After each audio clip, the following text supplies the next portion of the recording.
Hi everyone. Today I'm going to take you through the case study of the luxury car manufacturer Aston Martin. The case discusses the future strategy of the British luxury auto manufacturer. In the year 2016, when CEO Mr. Andy Palmer faced decisions about the company's future direction in an automotive industry, in the midst of a digital tornado with the arrival of autonomous, internet-worked, clean energy-propelled vehicles, Palmer's second century plan called for Aston Martin to diversify into new vehicle categories and increase overall production volume in an effort to boost earnings without compromising on Aston Martin's reputation for exclusivity, style, and engineering. Now, before moving to this case study, I would request everyone to subscribe 5 Minutes Learning channel in YouTube in order to get my recent case study updates. Also, this case study is enabled with English subtitles for your better understanding. And now let's move to the case study. Aston Martin was founded in the year 1913 by a racing driver Lionel Martin, partnered with engineer Robert Bamford, to produce and race their own cars out of a small London workshop. In 1914, they began manufacturing sports cars commercially and named the company Aston Martin after Martin competed on a hill climb course, a set of timed auto racing events near the town of Aston Clinton, England. In 1920, Bamford departed, and in 1926, after several bankruptcies, Martin sold the company. In its first 13 years, Aston Martin had built about 60 cars, along with a reputation for blending power and style. Over the next 20 years, Aston Martin remained formidable on the racetrack. It produced a number of well-regarded luxury models, including sports cars and luxury sedans, called saloons. Nevertheless, the company was forced to refinance several more times. In the year 1947, Sir David Brown, a prominent British businessman, was seeking to create an English sports car company to rival Italy's Ferrari. He purchased the Aston Martin. He then promptly bought a second vulnerable British luxury marque, Lagonda, which was known for its saloons and engines designed by the famous Bentley. Soon Aston Martin was producing a new line of cars named for Brown's initial. It is also known as DB, the first of which debuted in 1948, followed by the DB2 in 1950. Under Brown, Aston Martin's reputation for superb driving quality, refined style, and top-notch engineering grew.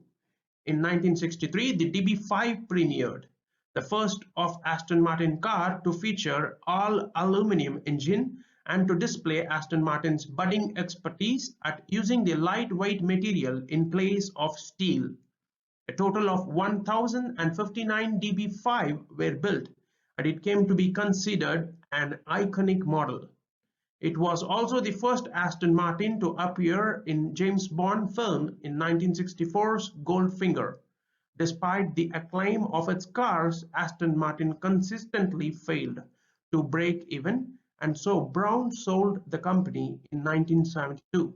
In 1987, the Ford Motor Company took a partial stake in Aston Martin, and in 1988, the company released its first major new sports car platform in 20 years, the Voyage.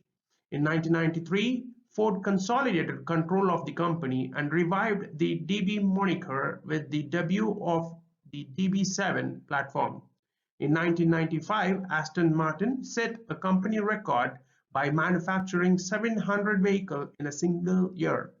In 2000, Dr. Ulrich Bess was appointed as a CEO and chairman. In 2004, Aston Martin moved its V8 and V12 engine production to Ford's plant in Cologne, Germany, helping to boost capacity to 5,000 engines per year and achieve economies of scale that freed the Gaydon factory to focus on specialty models with smaller production runs.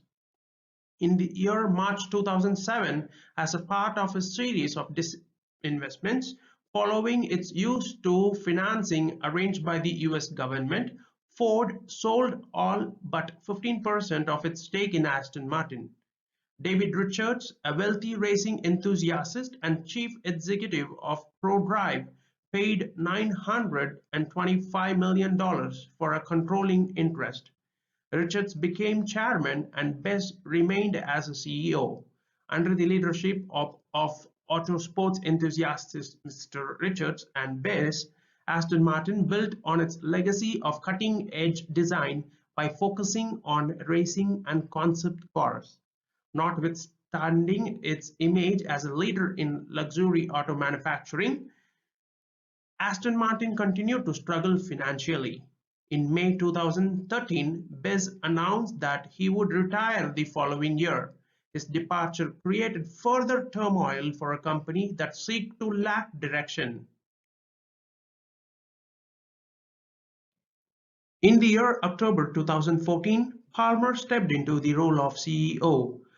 By 2016, Aston Martin's lineup of consumer models consisted mostly of two-door coupes and roadsters, including the street-friendly DB11 sports car Grand Tourer, the V8 and V12 Vantage variants, the sportier Vanquish, and the rapid four-door luxury sedan.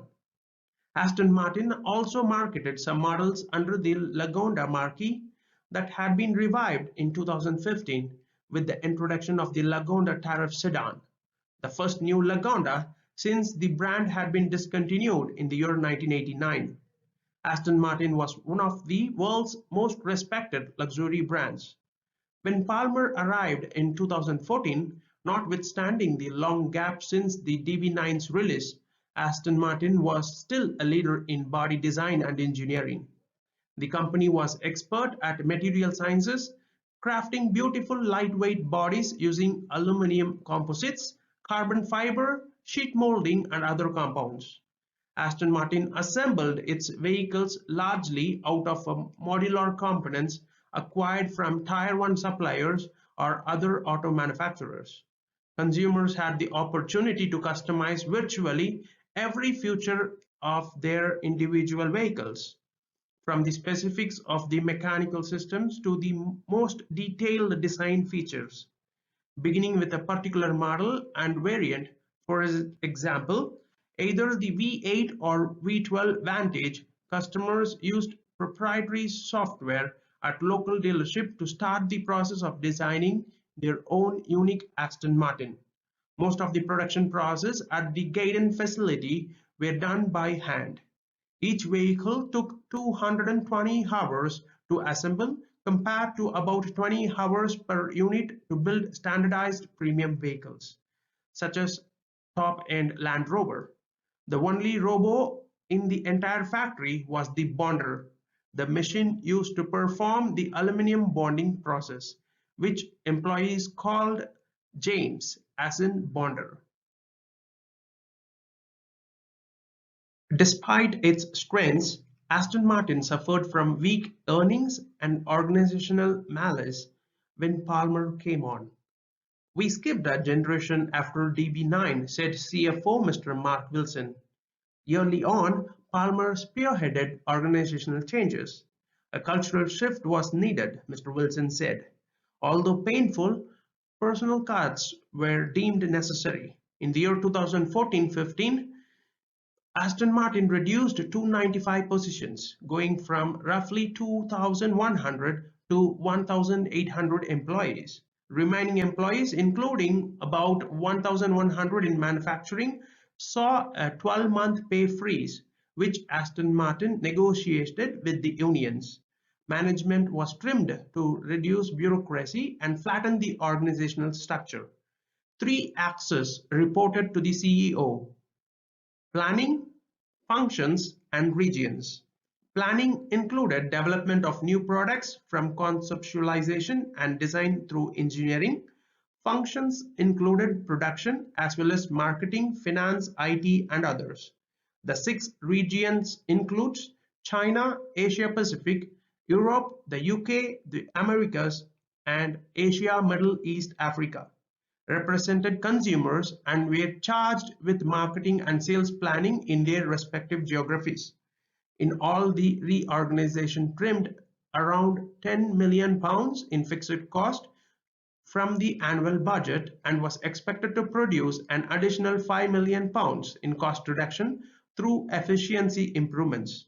Palmer hoped the new organizational structure would boost interactions across divisions, improve efficiency by reducing management layers, and promote transparency.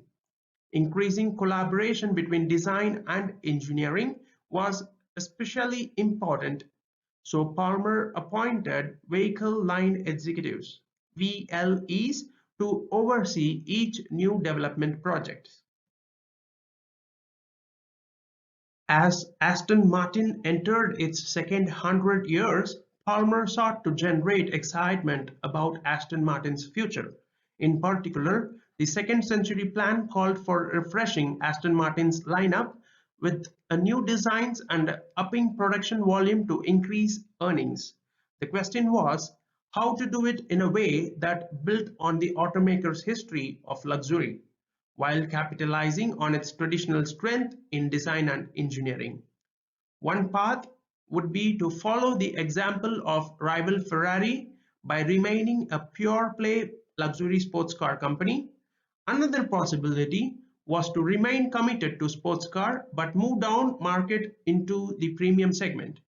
Decreasing price and increasing volume could boost earnings, but risked squandering Aston Martin's hard-earned reputation for glamour, power, and class.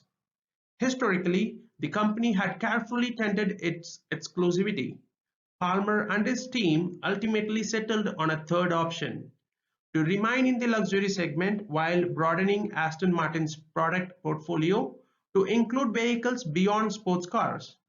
The Second Century Plan aimed to develop a new sports car platform and boost sports car sales to 7,000 to 10,000 units annually within 5 years. It also called for developing vehicles in two new segments: a crossover SUV called the DBX and a new electric luxury sedan, the Rapid EV.